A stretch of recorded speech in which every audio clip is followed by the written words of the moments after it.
राधे राधे मेरे प्यारे भाइयों, बहनों, माताओं व बंधुओं। आज मैं आपके लिए लाई हूँ श्री विष्णु महापुराण की अध्याय का शेष।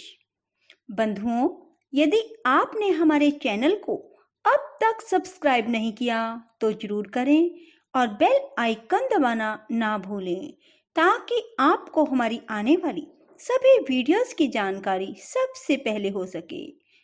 बंधुओं, कथा को जब भी सुने पूरा सुने, ताकि भगवान श्री हरि की आप पर पूर्ण कृपा बरसने लगे। बंधुओं, पूरी कथा सुनने के बाद कमेंट बॉक्स में जय विष्णु भगवान, जय माँ लक्ष्मी जरूर लिखें। बोलो विष्णु भगवान की जय, लक्ष्मी माता की जय। हे द्विज, विष्णु, मनु आदि, काल और समस्त भूतगण ये जगत की स्थिति के कारण रूप भगवान विष्णु की विभूतियां हैं तथा रुद्र, काल, अंतक आदि और सकल जीव श्री जनार्दन की ये चार विभूतियां प्रलय के कारण रूप हैं। हे द्विज, जगत के आदि और मध्य में तथा प्रलय पर्यंत भी ब्रह्मा, मरीचि आदि तथा भिन्न भिन्न जीवों से ही सृष्टि हुआ करती है। सृष्टि के आरंभ में पहले ब्रह्मा जी रचना करते हैं, फिर मरीचि आदि प्रजापति गण और तदंतर समस्त जीवगण क्षण क्षण में संतान उत्पन्न करते रहते हैं।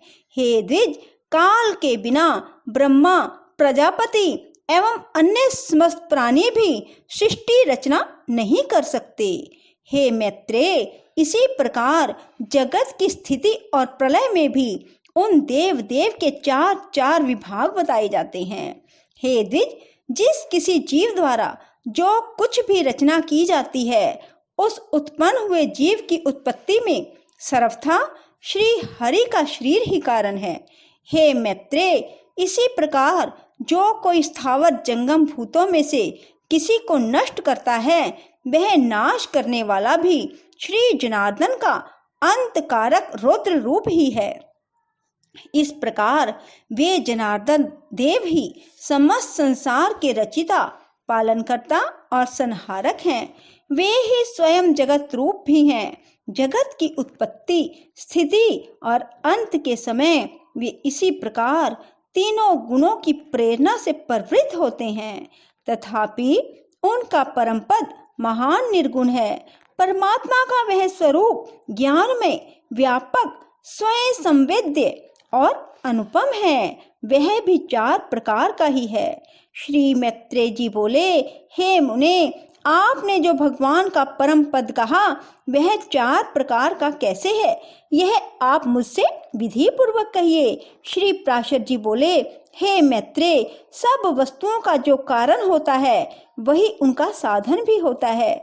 जिस अपनी अभिमत वस्तु की सिद्धि की जाती है वही साध्य कहलाती है। मुक्ति की इच्छा वाले योगी जनों के लिए प्राणायाम आदि साधन हैं और पर ब्रह्म ही साध्य है, जहाँ से फिर लौटना नहीं पड़ता। हे मुने, जो योगी की मुक्ति का कारण है वह साधन आलंबन ज्ञान ही उस ब्रह्मभूत परम पद का प्रथम भेद है।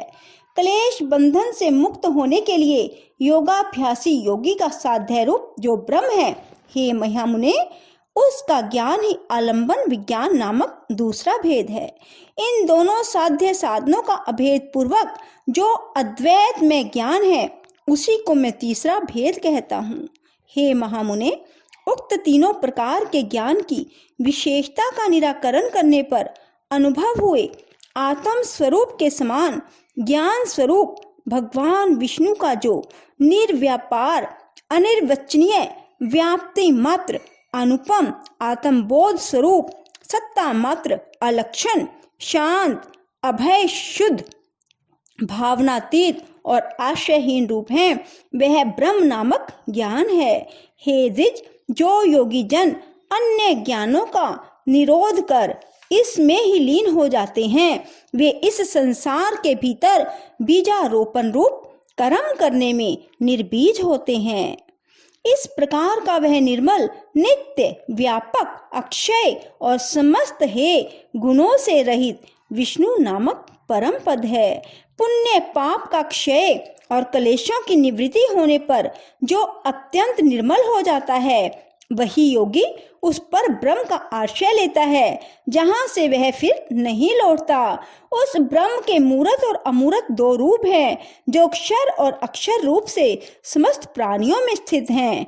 अक्षर ही वह पर ब्रह्म है और क्षर संपूर्ण जगत है। जिस प्रकार एक देशीय अग्नि का प्रकाश सर्वत्र फैला रहता है, उसी प्रकार यह संपूर्ण जगत पर ब्रह्म की ही शक्ति है।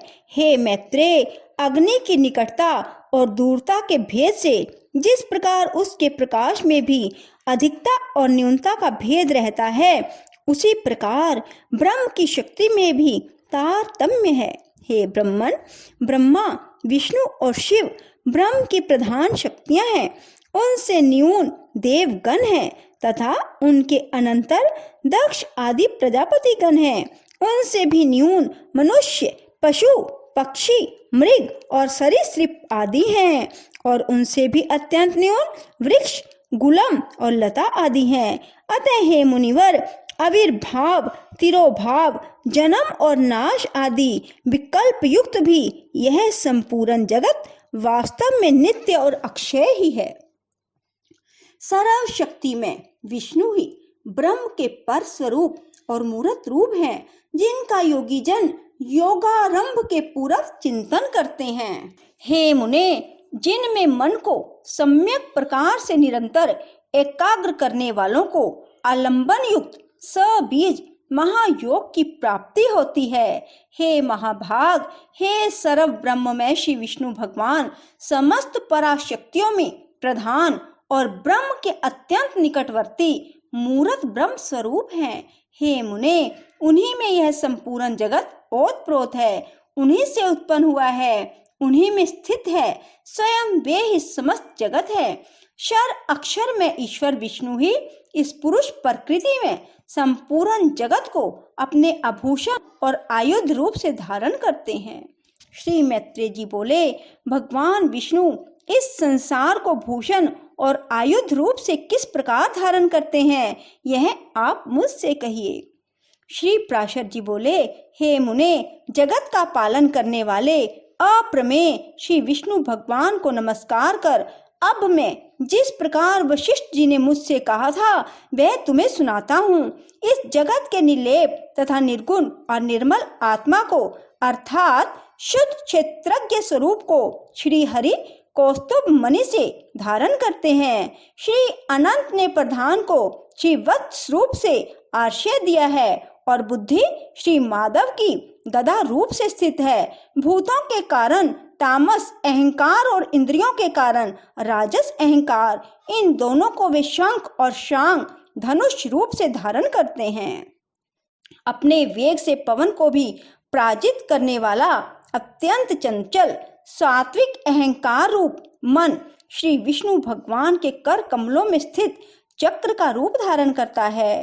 हे द्विज, भगवान गदाधर की जो पंचरूपा वैजंती माला है वह पंच तन्मात्राओं और पंचभूतों का ही संघात है। जो ज्ञान और कर्ममय इंद्रियां हैं उन सबको श्री जनार्दन भगवान बाण रूप से धारण करते हैं। भगवान अच्युत जो अत्यंत निर्मल खड्ग धारण करते हैं वह अविद्यमय कोश से आच्छादित विद्यमय ज्ञान ही है। हे मैत्रेय, इस प्रकार पुरुष प्रधान बुद्धि अहंकार पंचभूत मन इंद्रियां तथा विद्या और अविद्या सभी श्री ऋषिकेश में आश्रित हैं। श्री हरि रूप रहित होकर माया में रूप से प्राणियों के कल्याण के लिए इन सब को अस्त्र और भूषण रूप से धारण करते हैं। इस प्रकार वे कमल नयन परमेश्वर सविकार प्रधान पुरुष और संपूर्ण जगत को धारण करते हैं। जो कुछ भी विद्या अविद्या सत असत तथा अव्यय रूप है, हे मैत्रेय, वह सब सर्वभूतेश्वर श्री मधुसूदन में ही स्थित है। कला काष्ठा निमेष दिन ऋतु अयन और वर्ष रूप से वे काल स्वरूप निष्पाप अव्यय श्री हरि ही विराजमान है। हे मुनि श्रेष्ठ, भूरलोक, भूवरलोक और स्वलोक तथा मह, जन, तप और सत्य आदि सातों लोक भी सर्वव्यापक भगवान ही हैं। सभी पूर्वजों के पूर्वज तथा समस्त विद्याओं के आधार श्री हरि ही स्वयं लोक में स्वरूप में स्थित हैं। निराकार और सर्वेश्वर श्री अनंत ही भूत स्वरूप होकर देव, मनुष्य और पशु आदि नाना रूपों से स्थित हैं।